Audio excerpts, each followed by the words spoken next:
Hello दोस्तों, आप सबका स्वागत है हमारे यूट्यूब चैनल एसके स्टडीज में। तो आज हम देखने वाले हैं चैप्टर नंबर 1, वास्तविक संख्या है। वास्तविक संख्या क्या होती है, उसके बारे में क्या पढ़ने वाले हैं, तो उसके बारे में आज हम इस वीडियो में डिस्कस करने वाले हैं। तो चलिए आज का वीडियो स्टार्ट करते हैं। तो सबसे पहले चैप्टर का नाम देखें तो वास्तविक संख्या, जो हमने कहा था कि स्टैंडर्ड 10 में चैप्टर नंबर 1 जो कि बेसिक वाले स्टूडेंट के लिए 2 मार्क्स का होने वाला है और स्टैंडर्ड के विद्यार्थियों को वो 4 मार्क्स का होने वाला है। तो देखते हैं वास्तविक संख्या शब्द अगर देखें, वास्तविक संख्या, वास्तविक मतलब रियल होता है, ठीक है, और संख्या मतलब नंबर्स होता है। तो पहले नंबर्स की बात करें, संख्या संख्या टोटल हमारे 5 प्रकार के वर्गों में बांटी गई है। तो वो कैसे है? तो सबसे पहले होता है प्राकृतिक संख्या। प्राकृतिक संख्या क्या होता है? तो देखो पहले 1 2 3 4 यानी सो धनात्मक संख्या जो लिखी हुई है, यानी प्राकृतिक संख्या जिसे कहते हैं, धनात्मक संख्या या पॉजिटिव नंबर्स जिसे कहते हैं, जिसे हम इंग्लिश में बताते हैं नेचुरल नंबर से, इसलिए उसको बताएंगे कैपिटल एन से। यानी प्राकृतिक संख्या होता है सबसे पहला, जो होता है 1 2 3 4, ये जो नंबर्स होते हैं वो सब प्राकृतिक संख्या में आते हैं। अगर मैं इन नंबर्स में जीरो अगर ऐड कर दूं, यानी जीरो उसमें मिला दूं, तो मुझे मिल जाता है पूर्ण संख्या। क्या मिल जाता है? पूर्ण संख्या, जिसे कहते हैं होल नंबर्स। क्या कहते हैं? होल नंबर्स, जिसे कहेंगे हम डब्ल्यू से। धनात्मक संख्या और शून्य को मिलाने से ये बनता है। ओके, उसके आगे बढ़ता है कि अगर मैंने जीरो मिलाया और आगे चल के मैंने माइनस वाले नंबर से मिला दिया, जैसे -1 -2 -3, और जैसे 1 2 3 और जीरो भी है, मतलब कि हमारे पास ऋणात्मक संख्या है, शून्य है और धनात्मक संख्या है, तब ये बनता है इंटीजर्स। क्या बनता है? इंटीजर्स, जिसे हम बताएंगे जेड से। परिमेय संख्या की बात करें तो परिमेय संख्या में आपको याद रखना है, यदि किसी संख्या का स्वरूप कैसा होना चाहिए, तो p बटे q स्वरूप का अगर होता है, ठीक है, कैसा होना चाहिए? p के बटे में q स्वरूप का होता है, तो उसे कहते हैं हम परिमेय संख्या, ठीक है, जिसे कहते हैं इंग्लिश में रेशनल नंबर्स, इसलिए उसको बताएंगे q से, ठीक है, कैपिटल q से बताएंगे। आगे बढ़ते अपरिमेय संख्या। अपरिमेय संख्या यानी क्या होता है? यदि किसी संख्या को p बटे q स्वरूप में ना लिखा जा सके, फिर से एक बार, यदि किसी संख्या को p बटे q स्वरूप में ना लिखा जा सके, तो उसे कहेंगे हम अपरिमेय संख्या, जिसे कहते हैं इरेशनल नंबर, यानी कि q डैश से उसे बताएंगे। तो हम बात कर रहे थे वास्तविक संख्या की, लेकिन आप तो ये इतना सारा कुछ बता दी, लेकिन होता क्या है बच्चों, देखो उसमें कि n natural number, whole number, z यानी कि आपका इंटीजर्स, q यानी रेशनल नंबर, q डैश यानी इरेशनल नंबर, अगर सबको मिला दूंगा, मैं क्या कर दूंगा, सबको मिला दूंगा, तो मेरे पास बनेगा रियल नंबर। क्या बनेगा? रियल नंबर, यानी कि n plus W plus Z plus Q dash को मिलाने से क्या बनता है? आर बनता है, यानी कि रियल नंबर बनता है, ठीक है। तो संख्या में हमने इतने सारे देखे और सबको मिलाने के बाद मेरे पास बनता है, क्या बनता है? रियल नंबर, जो हमारे चैप्टर का नाम है। तो हम इस चैप्टर में क्या क्या पढ़ने वाले हैं, तो उसके बारे में थोड़ा सा देखते हैं और बढ़ते हैं आगे की वीडियो में।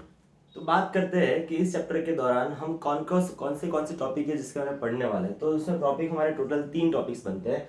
पहला टॉपिक है अभाज्य गुणनखंड क्या होता है, ठीक है, इसके बारे में हम स्टैंडर्ड 9 में पढ़ चुके हैं, आगे भी पढ़ चुके हैं, ठीक है, दोबारा रिवीजन कर लेते हैं। अभाज्य गुणनखंड एक टॉपिक है, उसमें फर्स्ट टॉपिक। सेकंड है एलसीएम। एलसीएम मतलब लीस्ट कॉमन मल्टीपल, या फिर उसको कहेंगे हम लसर, ठीक है, लसर निकालना सबको अभी आगे आता होगा, अगर नहीं आता है तो हम सीख लेते हैं, ठीक है, वापस एक बार रिवीजन कर लेंगे। दूसरा होता है, तीसरा नंबर है हमारा एचसीएफ का, इन हाईएस्ट कॉमन फैक्टर, जिसे कहते हैं मसा, ठीक है, मसा निकालना, उसके बारे में पढ़ने वाले हैं। थोड़ा सा एक एक देख लेते हैं। ओके, अभाज्य गुणनखंड क्या होता है, एलसीएम क्या होता है, एचसीएफ क्या होता है, और नेक्स्ट वीडियो में हम उसके जो भी एक्सरसाइज है या फिर उसके प्रश्नावली है ना, उसको सॉल्व करेंगे, ठीक है। तो देखते हैं अभाज्य गुणनखंड क्या होता है। तो देखो सिंपल, पहले एक बात समझो, अभाज्य गुणनखंड समझने से पहले अभाज्य संख्या क्या होती है ना, वो देखना आवश्यक है। अभाज्य संख्या क्या होती है, ठीक है, सिंपल एक याद रखेंगे, अभाज्य संख्या क्या होती है, यानी हमारे पास जितनी भी संख्या है, उन संख्याओं में संख्या ऐसी हमें लेनी है जो केवल केवल अपने पहाड़े से ही आती हो। क्या आती हो? केवल अपने पहाड़े से ही आती हो। जैसे कि 2 है, ठीक है, 2, जो 2 एकम 2 ही आता है और किसी के पहाड़े में नहीं आता है। 3 होगा, वो 3 एकम 3 ही आता है और किसी टेबल में नहीं आता है। 5 होगा, 5 एकम 5 अपने पहाड़े में आता है और किसी टेबल में आता नहीं है। 7, 7 एकम 7, वो भी है, ठीक है। यानी ऐसी संख्या है जो केवल अपने पहाड़े में ही आती हो या फिर अपने टेबल में ही आती हो, उसे कहते हैं अभाज्य संख्या। जैसे कि हो गया 2 3 5 7 11 13 17 19, ये सभी संख्याओं को अभाज्य संख्या कहते हैं। क्या कहते हैं? अभाज्य संख्या। तो आप कहेंगे भाज्य संख्या यानी क्या होता है? तो भाज्य संख्या यानी वो होता है कि जो संख्या अपने पहाड़े के अलावा और किसी के पहाड़े में भी आती हो। जैसे कि 4 हो गया, तो 4 होता है, 4 एकम 4 होता है, लेकिन 2 दूनी भी 4 होता है ना, मतलब 4 जो होता है अपने टेबल में तो आता ही है, लेकिन उसके साथ साथ 2 के टेबल में भी आता है, इसलिए उसको कहेंगे हम भाज्य संख्या। तो भाज्य संख्या हमारे पास 4 होगी, 6 होगी, 8 होगी, 9, 10, 12, ये सभी संख्याएं जो होती कहते हैं उसको भाज्य संख्या। ठीक है बच्चों, समझ गए। अभाज्य मतलब क्या होता है, जो केवल अपने पहाड़े में आती हो, और भाज्य संख्या मतलब अपने पहाड़े के अलावा और किसी के पहाड़े में भी आती हो। ठीक है, तो हम बात कर रहे हैं अभाज्य संख्या की। जैसे कि हम एक एग्जाम्पल लेते हैं कि 64। ठीक है, 64 लिया हुआ है।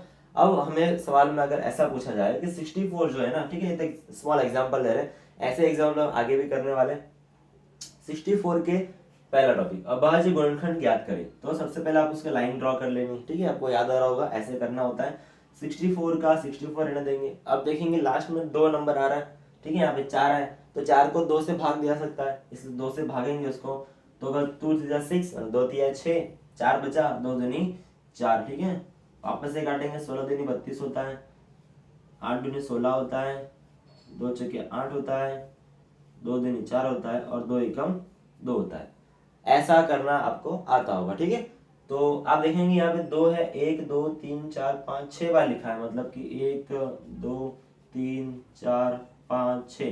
ठीक है, 6 बार 2 लिखा है, यानी कि हम कह सकते हैं 64 यानी 64 जो दिया था ना, उसके अभाज्य गुणनखंड हमें ये मिले। जो 2 को हमने 6 बार लिखा है ना, वो उसको शॉर्ट में लिख सकता हूँ मैं 2 की 6 घात।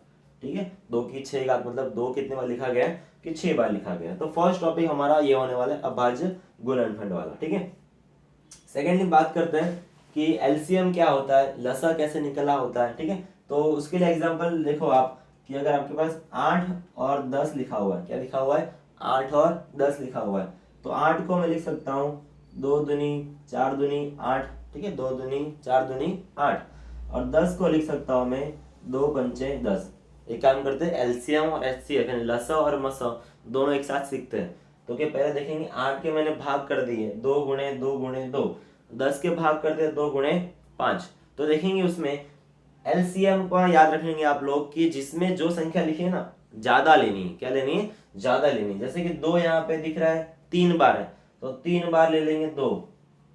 ठीक है, और 5 कितनी बार है, 1 बार है। सबका गुणा कर देंगे, आपका आ जाएगा एलसीएम। क्या आ जाएगा, एलसीएम। ध्यान दीजिए, यहाँ पे होगा एलसीएम बराबर, ओके देखो 2 और 5 दो ही संख्या मेरे पास है फिलहाल। यहाँ पे ज्यादा बार लेनी, क्या लेनी है, ज्यादा बार लेनी, कि ज्यादा बार जो संख्या होती है ना, ज्यादा बार जो संख्या होती है उसको लेना है, और याद रखना है सभी संख्याओं को लेना है। क्या लेना है, सभी संख्याओं को लेना है।